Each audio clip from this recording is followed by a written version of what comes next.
charla de hoy se llama En búsqueda del diagnóstico, disautonomía. Mi nombre es Isabel Valdés. Como pueden ver ahí, tengo harta experiencia en varias cosas, por lo tanto, a mí me gusta llamarme una kinesióloga integrativa inclusiva, es lo que estoy intentando hacer. Además de kinesiología, estudié un diplomado en medicina tradicional china, estudié y tengo experiencia, viví en Australia 3 años, donde me capacité en la parte de lo que es Remedial Massage Therapy, que es una especie de terapia manual, y además soy instructora de yoga y tengo otros cursos de especialidad, tanto de dolor crónico como adulto mayor y además de coaching. Además, formo parte del equipo de bienestar y miembro de la directiva de disautonomía. Y por último, lo más importante creo yo, también tengo disautonomía. Diagnosticada hace más de 10 años, pero la he tenido toda mi vida. De hecho, hace poquito de iniciar la charla me descompensé, me bajó la temperatura, me bajó la presión, por eso me ven tan arropada ahora. Pero hay que darle nomás. Ya, bueno. Vamos entonces, en forma general, la tabla de contenidos del día de hoy. Vamos a ver por qué es tan difícil ser diagnosticados, la importancia del autoconocimiento o self-awareness, un poco de anatomía del sistema nervioso, muy general, y anatomía del sistema nervioso autónomo, algunos consejos y finalmente, no lo agrega ahí, pero va un adjunto sobre COVID-19 y disautonomía. Entonces, comenzamos en por qué es tan difícil ser diagnosticado. Acá, como dice Disautonomía Project de Estados Unidos, la disautonomía es una enfermedad invisible y es probablemente una de las condiciones más mal diagnosticadas de los últimos tiempos. Vamos a ver entonces por qué. ¿Por qué es tan difícil llegar a un diagnóstico? El 83% de los pacientes son inapropiadamente mal diagnosticados por un desorden de ansiedad o trastornos psicológicos, lo cual hace que todo el proceso sea más lento aún. Y se estima, según estadísticas de disautonomía internacional en Estados Unidos, que más de 70 millones de personas en el mundo tienen algún tipo de disautonomía. Por lo tanto, no vendría siendo una condición tan rara como se le cataloga. Además, tenemos que en un promedio, hay de 5 a 6 años, es el promedio para diagnosticar POTS, que POTS es un tipo de disautonomía. Hay otros estudios que señalan incluso 10 años dentro de nuestra comunidad en Facebook, con más de casi 4.000 personas ahí. Hemos visto personas que han estado en proceso de diagnóstico por 10 años o más. Entonces, imagínense la carga emocional que eso implica y económica, obvio. También tenemos que el 85% de las personas que tenían este tipo de desautonomía, que es POTS, les decían que estaba todo en su cabeza, que es solamente ansiedad, vaya a relajarse a la casa y básicamente eso genera más conflicto interno para la persona que no se ve validada por un sistema que probablemente lo que falta es aquí un poquitito más de educarnos sobre el tema. Entonces acá también vemos que uno de los grandes mitos de la disautonomía es que todos se desmayan, pero la realidad es que solamente un 40% de las personas con disautonomía se desmayan. Entonces tenemos todo un 60% que no tiene síncopes o desmayos. Entonces es importante tener eso en conocimiento. Ahora, ¿dónde está el problema? Vamos a ir viendo entonces. Aquí yo voy a ir exponiendo algunas barreras por parte de lo que es el profesional de salud y también algunas barreras por parte del paciente o cliente, participante, como quieran llamarlo. Bueno, algunos de los problemas que podemos encontrar es que de partida el tiempo de entrevista al profesional médico, profesional en general, en sistema público es más o menos de 15 a 30 minutos máximo. O sea, en 15 minutos la persona que está al frente tuyo está intentando solucionar tu problema, intentando tener una hipótesis diagnóstica. Por otro lado, hay un desconocimiento de algunos profesionales sobre la condición, lo que hace más difícil pesquisarla. Y dependiendo de la especialidad del profesional, también va al enfoque de tratamiento. Y si a eso agregamos una posición bien cerrada, nos va a limitar el diagnóstico de disautonomía. Lo que esto pasa generalmente es que, y con el tiempo, hemos visto que muchos de los profesionales han ido especializando.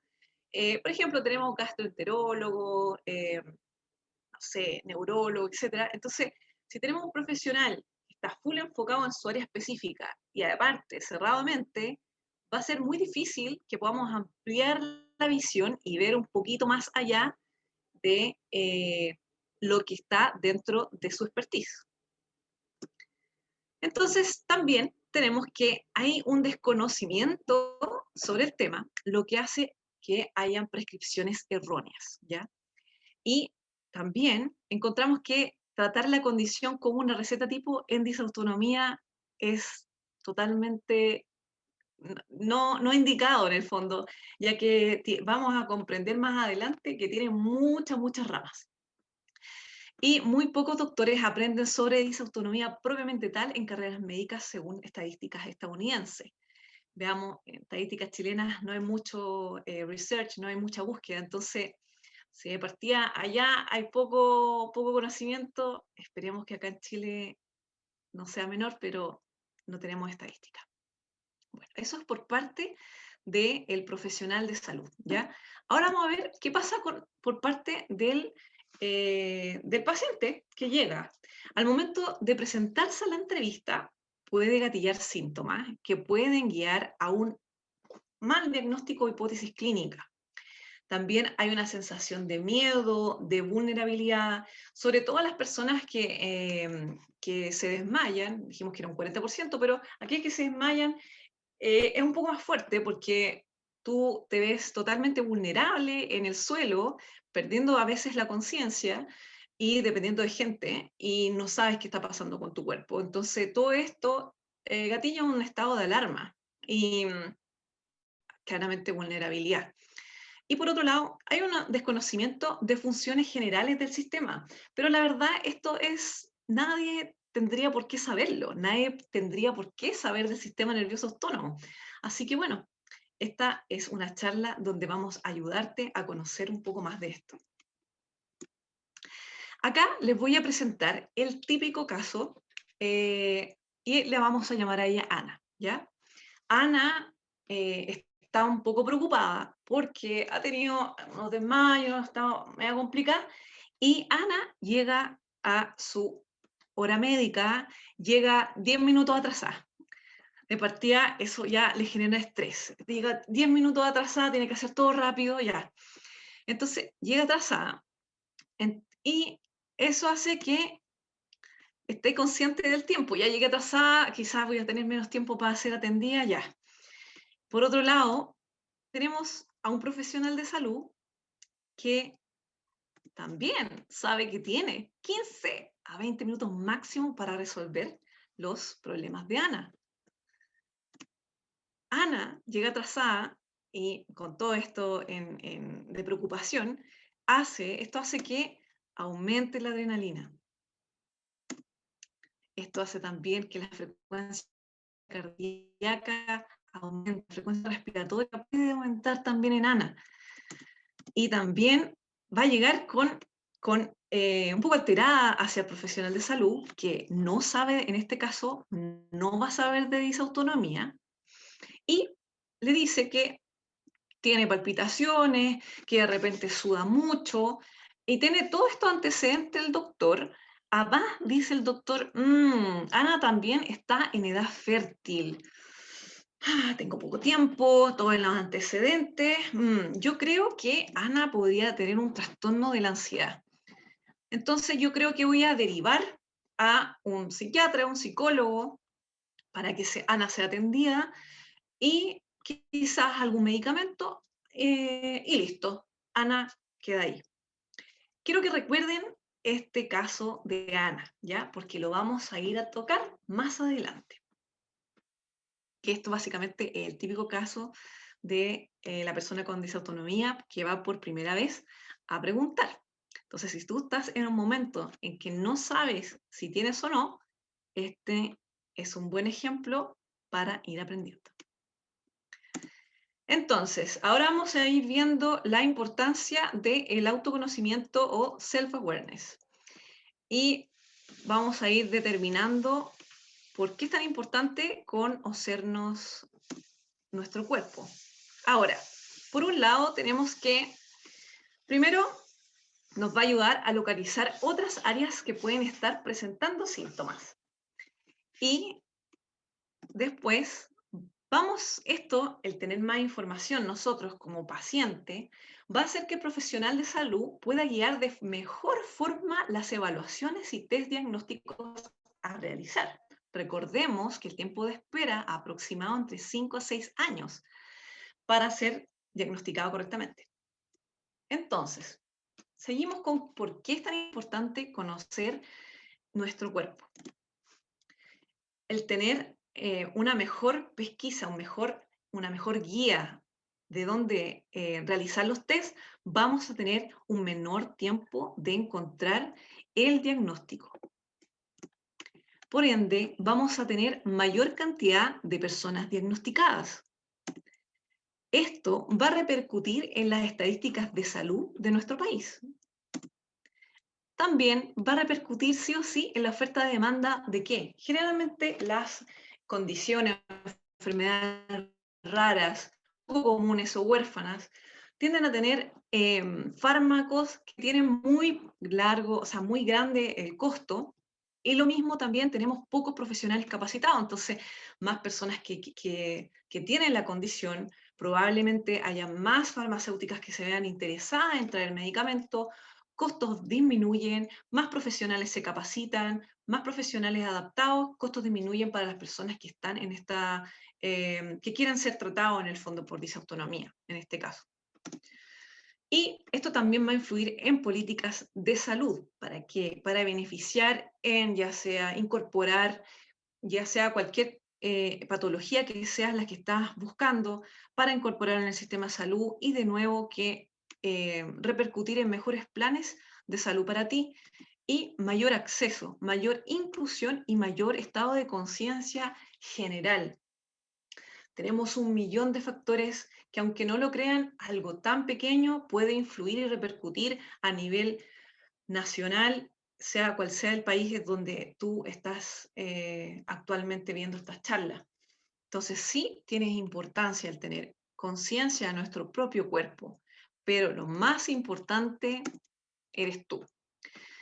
Tú eres la persona que tiene que tener esta conciencia corporal, porque tú eres la que estás teniendo esta sintomatología, tú eres la que estás en un estado vulnerable. Entonces, para ti, sobre todo para ti, es importante tener esta conciencia corporal. Entonces, ya sabiendo la importancia de el por qué tenemos que tener esta conciencia corporal, vamos ahora a ver conceptos muy básicos sobre el sistema nervioso, nervioso general y después nos vamos al sistema nervioso autónomo. Dentro del sistema nervioso general podemos describir que se subdivide se clasifica, perdón, según estructura y según su funcionalidad. Según la estructura tenemos que está el sistema nervioso central, donde encontramos el cerebro, ¿cierto? Y la médula espinal, que está toda esta médula que va bajando a través de nuestra columna vertebral. Y por otro lado, se clasifica en periférico, donde son todos los nervios que van a distintas partes y áreas de nuestro cuerpo. Y por otro lado, se clasifica, haciendo la misma estructura física, pero también se clasifica según su función. Entonces, en esto vamos a encontrar la función somática, o más bien voluntaria, y el autónomo, donde vamos a encontrar este sistema que generalmente es más bien conocido como más bien involuntario, ¿ya? El sistema involuntario se encarga de inervar los vasos sanguíneos y la musculatura lisa de los órganos internos, ¿ya? Entonces vamos ahora a introducir un poquito más sobre el sistema autónomo.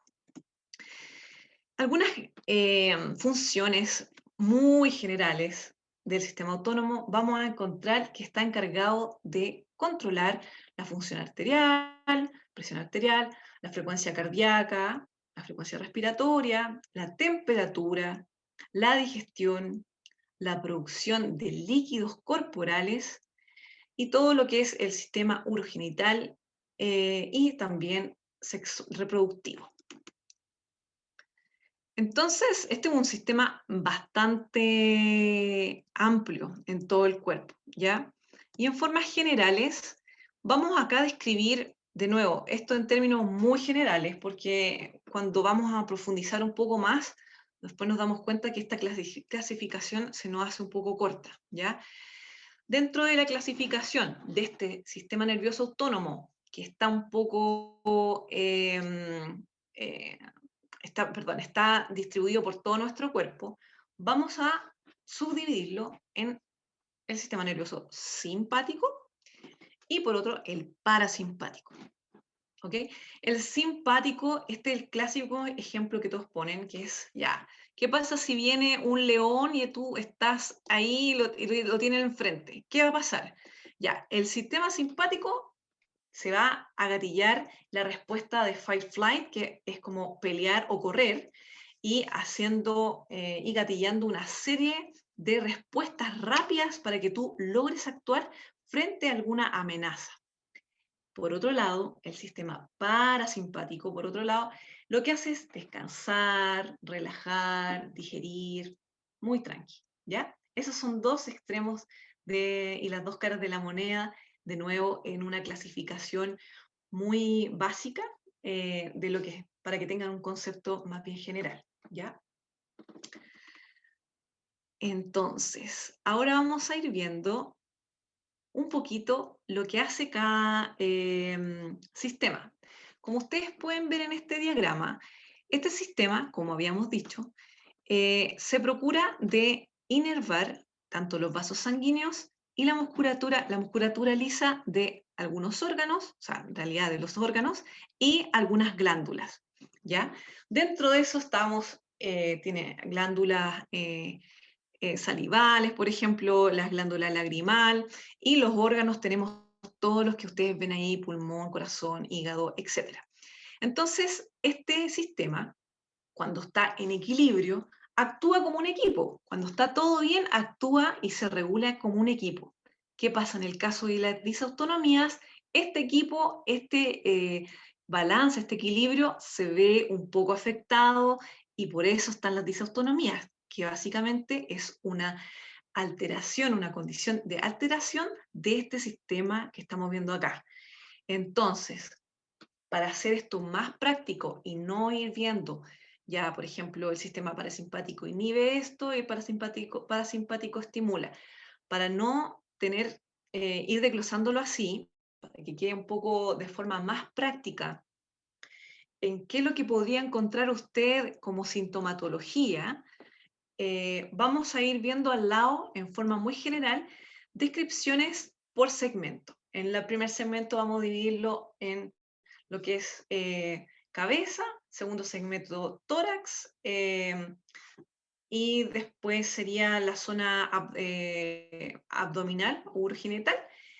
Básicamente así lo vamos a ir describiendo y vamos a ir viendo lo que podríamos o no encontrar en términos de sintomatología para que usted se vaya dando cuenta de, oh, en verdad esto sí me pasa, esto también me pasa. Y ahí vaya registrando en algún lado, porque de nuevo, lo que queremos conseguir con esto es tener más información para poder llegar a la cita con este profesional de salud un poco más equipados con información para entregarle. Entonces vamos a encontrar que probablemente podemos presentar un ojo más bien seco, una sensación de arena en el ojo, un ojo seco o que requieren muchas gotitas artificiales para lubricar. Podemos también encontrar una boca seca, más bien pastosa. Generalmente las personas cuando están hablando, como en mi caso ahora, se gatilla el sistema simpático y las glándulas ahí no secretan saliva y se siente una boca más pastosa. Por eso en charlas como esta uno toma agua para ayudarse a lubricar esta boca más bien pastosa, esta lengua más bien seca, ¿ya? También podemos ver, vamos bajando entonces, sensaciones de mareo, a nivel cardiovascular podemos encontrar palpitaciones, taquicardia, que es aumento de la frecuencia cardíaca, ¿cierto? O al revés, bradicardia, que es una disminución de la frecuencia cardíaca. Podemos sentir opresión en el pecho. A nivel digestivo, podemos sentir dentro de la sintomatología náuseas, inapetencia, puedo tener eructos, reflujo gastroesofágico, una sensación de ardor en la zona media, ¿cierto? Eso más que nada como en la parte digestiva a nivel de estómago, ¿cierto?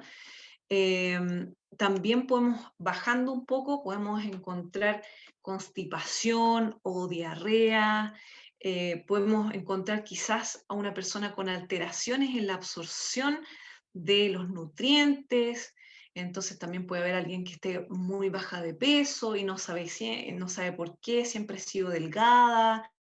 Ese tipo de cosas también se pueden encontrar asociadas, ¿ya? Y vamos entonces bajando un poco más a la parte urogenital. En la parte de lo que es el sistema nervioso urinario, podemos encontrar algunas cosas que, por ejemplo, los típicos comentarios como estuve todo el día sentado y no me di cuenta que pasaron 4 horas y tenía que ir al baño, hasta que ya me dio una urgencia miccional, una urgencia de ir al baño, corro al baño y ahí, ya, porque se me olvidó, se me fue, no tuve un gatillo que me avisara. Algunos de mis pacientes me han dicho, hoy en la universidad siempre era la alumna que le decía, en los cambios de horario, mis amigas iban al baño y yo me quedaba cuidando las mochilas, porque nunca me dan ganas de ir al baño. Es como, quizás hay algo ahí, ¿ya? También lo otro que podemos encontrar a nivel urogenital es ya, voy al baño, orino, pasa un minuto, me lavo las manos, listo, y parece que me quedó un poco, tengo que volver. Eso también puede encontrarlo. Y finalmente, otra cosa que puede encontrar es ya goteo de orina, eso también está relacionado con la parte urogenital y también con lo que es el piso pélvico, ¿ya? Entonces, más que nada, estoy dando sintomatología que usted podría encontrar y para que también se dé cuenta si es que la tiene o no, porque quizás no está consciente de su propio cuerpo. Entonces, esto es la idea de por qué estoy dando yo algunas pistas de lo que puede y lo que ocurre en algunas disautonomías. Ya, a nivel, bueno, si eres mujer, bueno, acá hay que decir que hay un mayor porcentaje de mujeres versus hombres los que tienen disautonomía, ¿ya? En el caso de la mujer, ¿qué vamos a encontrar? Vamos a encontrar menstruaciones muy dolorosas, menstruaciones, tengo pacientes, incluso yo misma, que es como en su momento es como, por favor, déjenme la cama, déjenme dormir para no sentir más dolor. Menstruaciones largas, menstruaciones muy abundantes, sobre todo los primeros días nos inhabilitan muchísimo, puede haber incluso náuseas, jaqueca asociada. Entonces, todos estos factores vaya viendo si es que en realidad están asociados o no a su realidad. Y en lo que es la parte miccional, o sea, claro, del sistema nervioso, perdón, la parte digestiva, como había dicho, puede haber constipación. Y aquí también me he topado con algunos casos en que las personas mantienen muchos días de constipación. ¿Y qué pasa se toman un laxante y eso puede gatillar sintomatología, porque hay una pérdida de volumen interno mayor, y sobre todo porque ahí con esto gatillamos el nervio vago, que es uno de los principales o grandes nervios del sistema nervioso autónomo. Entonces, todo esto en conjunto puede encontrarse dentro de sintomatología en una persona con disautonomía, ¿ya? Entonces, ojalá que no esté hablando muy rápido, ojalá que todo esté quedando claro. Y les recuerdo nuevamente que si hay alguna duda, la vamos a resolver al final. Si quiere, la puede ir anotando en el chat. Así vamos, Judith me va ayudando con el registro, ¿ya? Entonces, y ahora sabiendo por qué es tan importante tener autoconocimiento, self-awareness, las implicancias que tiene incluso en el sistema público, en el sistema de salud de su propio país, en la estadística, y obviamente por usted. Y ahora también sabiendo conceptos generales de lo que es el sistema nervioso general, sobre todo el sistema nervioso autónomo, que es el motivo de la charla, que cuando está desregulado vendríamos a tener una disautonomía. Vamos a darle entonces a Ana, si que recuerdan el caso que acabamos de ver, algunos consejos. Entonces a Ana le vamos a decir que de partida llegue unos 10 o 15 minutos antes, ¿ya? Que lleve un diario o eh, yo le llamo Self-Awareness Journal, pero es básicamente un diario de conciencia corporal. Si alguien necesita ese diario, yo tengo un formato que lo comparto de forma gratuita para poder ayudar a la gente, que es un formato en PDF. Si lo necesita, lo puede pedir en el chat y deja el correo electrónico, nosotros se lo mandamos, no hay problema. Y en ese diario de sintomatología, usted va poniendo lo que siente, ahora que ya sabe qué partes pueden estar gatillándose. Usted es importante que sepa y que escriba cuándo se gatillan los síntomas. Por ejemplo, generalmente en disautonomía, uno de los típicos triggers o gatillos son los cambios de temperatura. Generalmente hay poca tolerancia al calor extremo, poca tolerancia al frío. Entonces, el sistema nervioso autónomo, como habíamos dicho, se encarga de la termorregulación. Entonces, es importante saber, por ejemplo, anotarlo en el diario.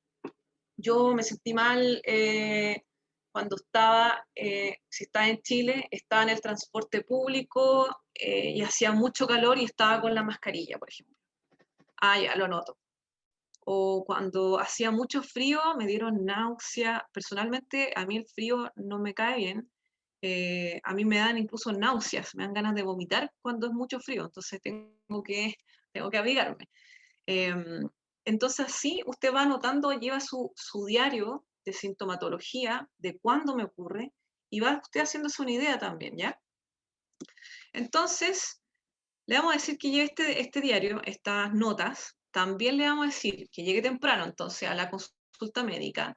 Le vamos a decir a Ana que realice algún ejercicio de mindfulness o de relajación antes de entrar a la entrevista médica, que haga algo tan simple como un ejercicio de conciencia corporal.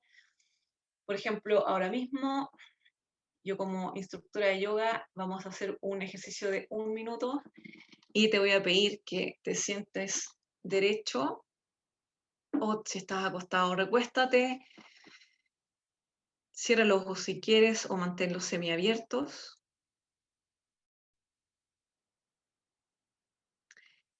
Y intenta llevar la conciencia a tu respiración. ¿Cómo se siente tu respiración ahora?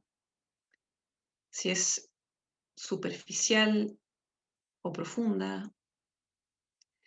Si está más bien en el abdomen o en el tórax. Solo siéntate y observa tu cuerpo.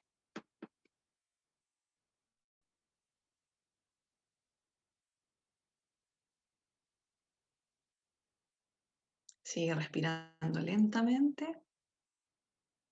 Quizás si estás con las palpitaciones muy altas, puedes intentar aumentar la expiración un par de segundos. Eso va a hacer que la frecuencia cardíaca disminuya un poco. Muy bien, excelente. Algo tan simple como lo que acabamos de hacer puede bajar un poco las revoluciones. Inclusive me las bajó a mí, que venía como caballo de Troya hablando sin parar, y nos ayuda a estabilizarnos un poco antes de ir a la consulta médica, ¿ya? Entonces, ese consejo va para Ana también antes de ir a la consulta, ¿ok? Y Ana, con todo esto, con una calma, llego temprano, llego con toda la sintomatología anotada, más información que entregar al doctor. Ana llega con mayor claridad para dar una información. Por lo tanto, también llega con mayor datos recopilados. Entonces, con todo esto, este profesional de salud que no sabe de disautonomía y que antes pensaba que era un trastorno de ansiedad, probablemente con todos los datos que entregó Ana, el profesional de salud va a decir, probablemente esto no es trastorno de ansiedad, probablemente esto es otra cosa, porque tenemos más partes de los sistemas involucrados. Y esto va a hacer que la guía y que las formas, la hipótesis diagnóstica cambie. Y como vimos anteriormente, los test y evaluaciones también van a ser diferentes y por ende disminuir el tiempo de diagnóstico y todo lo que sigue. Entonces, eso es lo importante de ir conociendo y eso es lo importante de los consejos que le entregamos a Ana, ¿ya? Ahora vamos a pasar a otro tema, ¿ya? Otro tema, pero también está ligado. Vamos a hablar un poco del COVID-19 y disautonomía.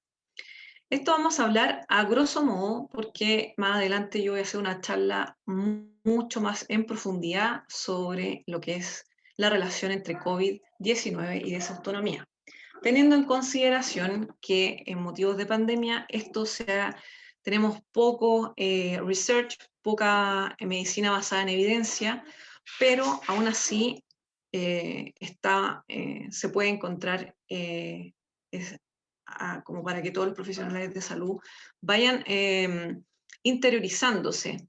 Esto en Estados Unidos y en otras partes del mundo ya está bien consensuado, sobre todo porque hay más investigación sobre un tipo en específico de esa autonomía, que es de la que hablamos al principio, no sé si recuerdan, que es la llamada POTS, que es en español el síndrome de taquicardia ortostática postural, que en palabras simples vamos a encontrar una persona que tiende a marearse en estados más bajos a estados más altos. Por ejemplo, de estar acostado, al ponerse de pie, van a sentir mareos y aumento de la frecuencia cardíaca rápidamente, porque lo que pasa acá básicamente es que al subirnos, nuestra cabeza no tiene suficiente irrigación sanguínea, la irrigación baja, y como no hay un buen suficiente bombeo para arriba, el, el corazón es el que intenta compensar esta falta de bombeo y aumenta la frecuencia cardíaca, ¿ya?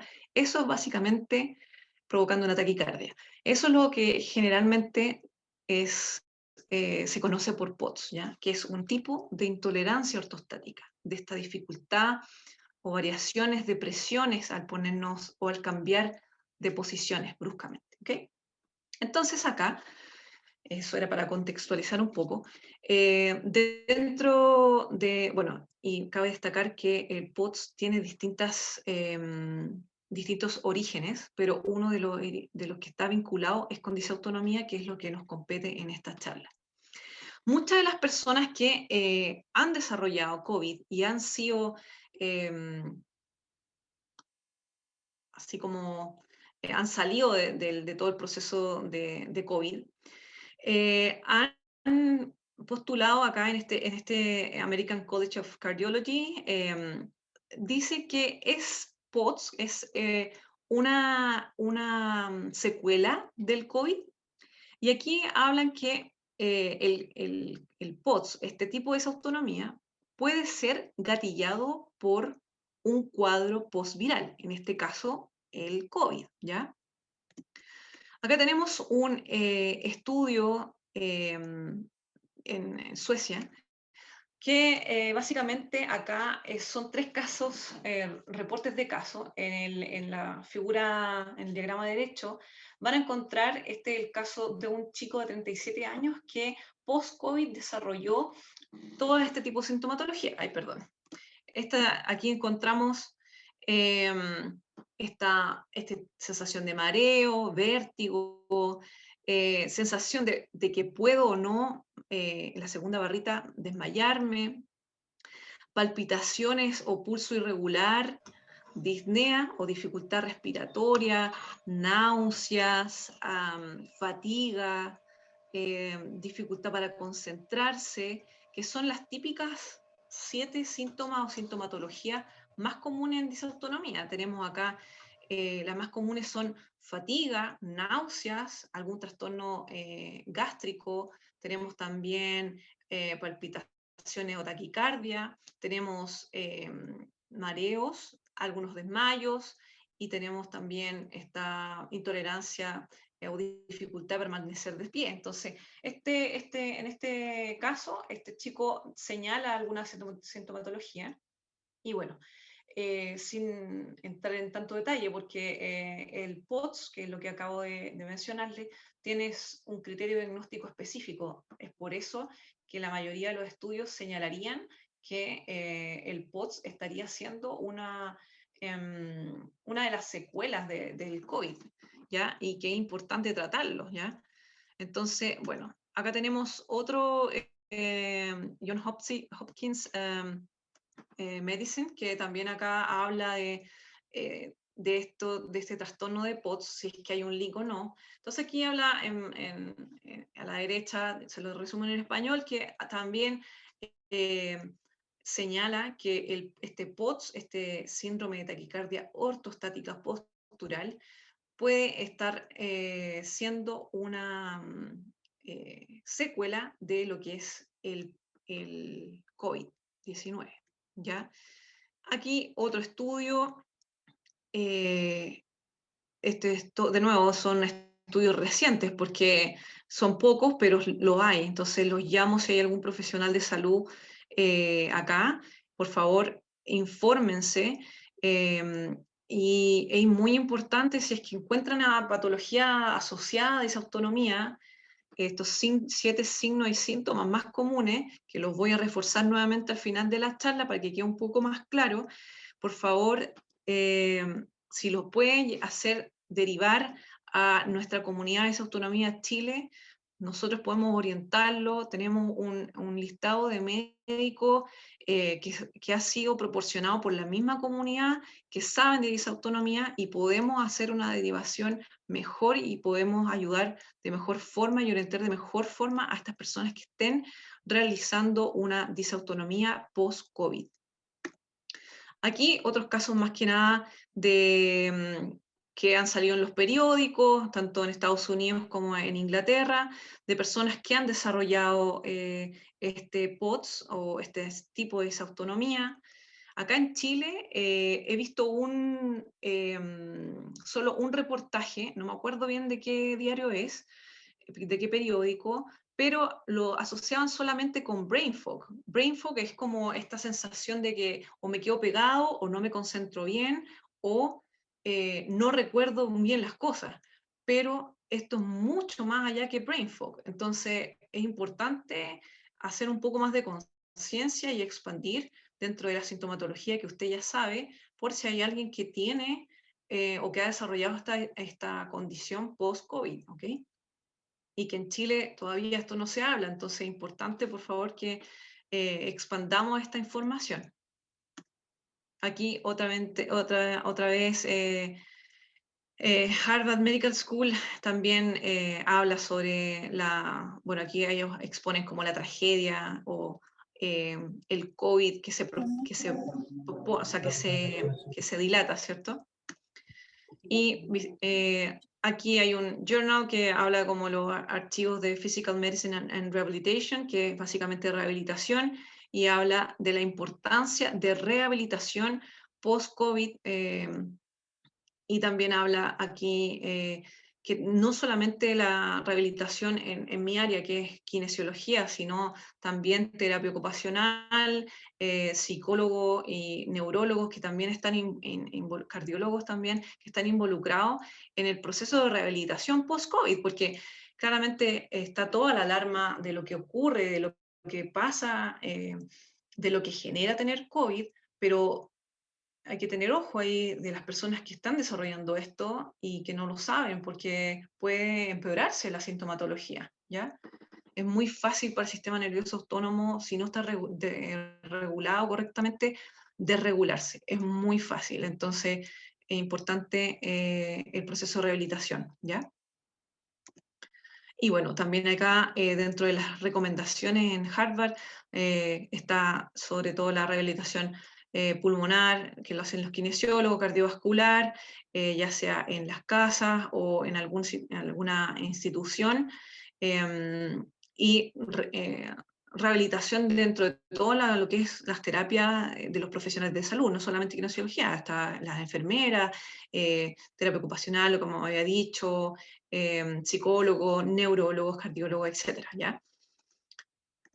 Y bueno, eso sería lo que es COVID, para que quede más o menos claro, y por si conoce a alguien. Y ahora, bueno, Ana, aquí le decimos a Ana, Ana está feliz porque el diagnóstico está más bien encaminado. Y bueno, eso es todo lo que es el proceso de diagnóstico, es un gran proceso. En mi caso me demoré 2 años en diagnosticar y claramente ahí te dicen hasta que puedes tener un tumor en el cerebro. Entonces, eso causa harto impacto emocional y, como decía, también económico, pero una carga emocional tanto para la persona como para la familia. Entonces, el que esté bien diagnosticado, el que esté bien orientado al diagnóstico, créanme que disminuir un poco que sea ese tiempo de diagnóstico ayuda mucho, tanto a la persona como a la familia. Y ahora, ¿qué pasa después del diagnóstico? Eso también es todo otro tema, que da para toda otra charla, ¿ya? Esto tiene que ver con todas aquellas patologías o enfermedades raras, poco frecuentes, o condiciones poco frecuentes u huérfanas, que están en esta gran odisea de ser diagnosticado. Y una vez que tiene el diagnóstico, oh, ¿y ahora qué? Entonces, como les digo, esto da para otra charla, ¿ya? Entonces vamos a dejarlo hasta acá. Y bueno, agradecerles por su tiempo. Muchas gracias a todas las 34 personas que están acá. Pueden contactarme, ahí está mi Instagram, mis redes sociales, mi página web y también en Disautonomía Chile en la comunidad. Hacemos el llamado siempre a aquellas personas que quieren ser parte del voluntariado. Nosotros estamos abiertos a acoger cualquier persona que quiera ayudarnos en nuestra comunidad. Tenemos una comunidad muy grande en Facebook, casi 4.000 personas. Si nos quieren también ayudar en nuestras redes sociales, siempre es bienvenido en Disautonomía Chile. Y listo, ahí terminé de exponer.